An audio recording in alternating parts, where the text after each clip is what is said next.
Tudo começa com um detalhe que quase ninguém percebe em Overlord, e que muda completamente o que você acha que sabe sobre Nazarick. Porque não é só sobre poder. É sobre controle. E quando você percebe isso, já é tarde demais. Logo no início, quando Momonga, agora Inzo Algon, decide permanecer no Novo Mundo, parece uma escolha simples. Um jogador preso dentro de um jogo. Um rei protegendo sua guilda. Só isso. Mas tem uma coisa errada ali. Muito errada. Os NPCs de Nazarick não só ganharam vida.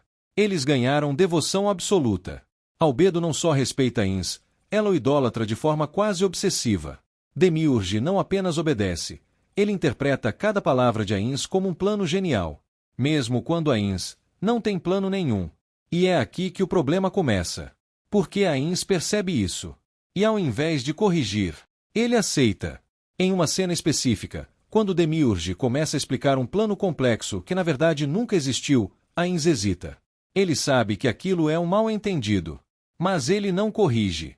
Ele continua. E isso parece pequeno. Até você perceber a consequência. Cada decisão errada de Ains vira uma estratégia perfeita na visão dos NPCs. Cada silêncio vira autoridade. Cada dúvida vira genialidade. E isso cria algo perigoso. Um ciclo. Quanto mais Ains finge controle, mais os NPCs acreditam. E quanto mais eles acreditam, mais ele precisa sustentar a mentira. Agora pensa na cena em que Shoutjar Bloodfallen é controlada. Ains entra em combate contra alguém que ele mesmo criou. Alguém que deveria ser leal. E naquele momento, você acha que o problema é externo. Mas não é. O verdadeiro problema já estava dentro de Nazarick. Porque os NPCs não têm moral própria. Eles têm programação. E essa programação foi escrita para servir, não para questionar. Agora segura isso, porque fica pior. Quando Demiurge começa a expandir os planos de dominação mundial, ele faz isso baseado em interpretações erradas das falas de Ains. E Ains aceita. Ele não só aceita. Ele começa a agir como se fosse verdade. Nesse ponto, Nazarick deixa de ser uma guilda protegendo seu território.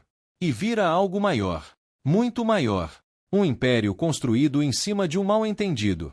Se você está percebendo isso agora, comenta aí porque isso muda completamente a forma de ver o anime, e quase ninguém fala disso. Mas ainda não é o segredo. O segredo está na consequência disso tudo. Porque quando você junta NPCs com devoção cega, um líder que não corrige erros, e poder absoluto sem oposição, você cria algo que não pode ser parado, nem pelo próprio líder. E isso fica claro em uma das cenas mais pesadas. Quando Ains ordena massacres em nome de estratégia. Ele não demonstra emoção. Mas não porque ele não sente. E sim porque ele já se acostumou. O que começou como improviso virou identidade. Agora chega o momento que muda tudo. Ains não está mais preso em Nazarick. Ele está preso no papel de Ains ou Algon. E Nazarick não é mais uma base. É um sistema que exige que ele continue sendo o governante perfeito. Se ele falhar, tudo desmorona. Então ele não pode falhar. Nem pode voltar atrás.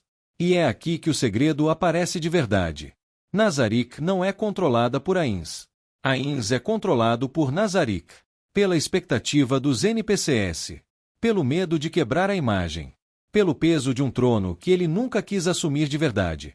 E isso muda completamente o anime. Porque Overlord não é uma história de um vilão dominando o mundo. É a história de alguém sendo empurrado, passo a passo, para se tornar algo que ele não era no início. E o mais assustador, não existe mais volta. E se continuar assim, o verdadeiro final de Overlord não vai ser sobre conquista. Vai ser sobre perda total de identidade.